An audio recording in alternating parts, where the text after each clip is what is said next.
Ayan mga kamukbang, pinagawa natin yung preno ng bike natin. Kasi ano naman yung bike natin, yung preno, gas-gas na mga kamukbang.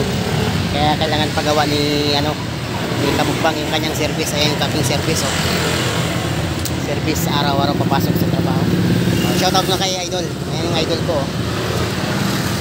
Kawain mo muna sila, Idol. Kawain mo muna sila. Yung mga viewers natin, ayan, oh.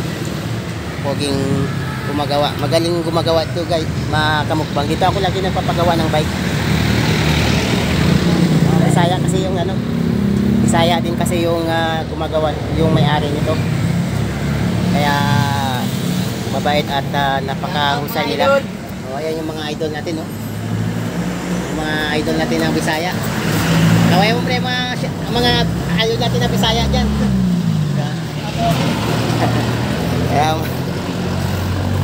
Kaya mga kamukbang, si Pudpud na yun. Gagawa daw siya ng bike ko. Ayan yung... Taga saan ka ba? Taga saan ka? Aklan. Sa? Aklan. Aklan? Bidonggo ka? Bisaya. Bisaya. Shoutout mo yung mga taga Aklan. Shoutout dito taga Aklan. Kawayan mo sila para makita kayo tao. Yung mga taga Aklan daw dyan. Shoutout sa mga taga Aklan. Magaling. Yung gumagamit. Paano na rin ako? Idol, ha? Pa-adjust ako ng preno ko. Idol. Ayan guys, ito yung kanyang shop dito. Yung mga bikers dyan, yung mga idol natin na bikers, ayan, kung malapit kayo dito sa Parañaque, dito lang kanyang shop mga idol, oh. Ayan, oh. Ayan yung kanyang shop.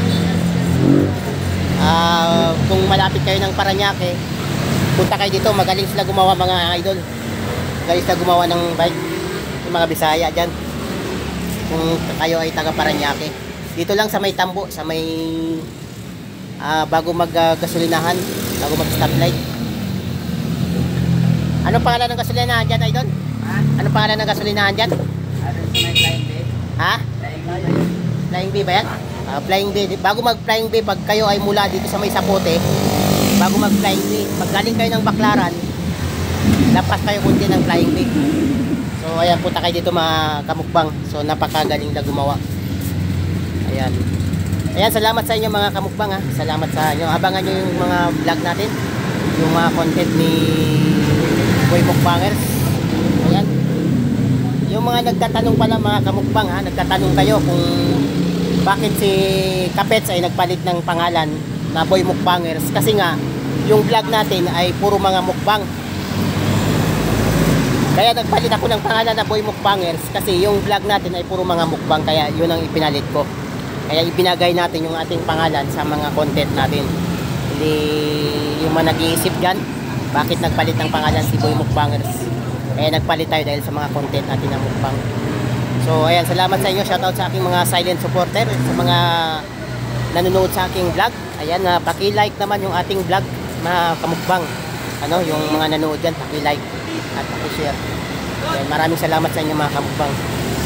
So, ayan, ginagawa yung aking service. Si Idol. Idol, shoutout mo sa ating idol. Ayan, anong kuha mo, Idol? Probinsya mo? Leyte. Leyte. O, shoutout mo yung mga taga Leyte dyan. Shoutout sa taga Magalong Leyte. Ayan, diba? Ayan, maraming salamat sa iyo mga kamukbang, ha. Abangan nyo yung vlog ni Bookmuggers. Kasi may nagre-request sa akin, magbumukbang daw ako ng kahoy.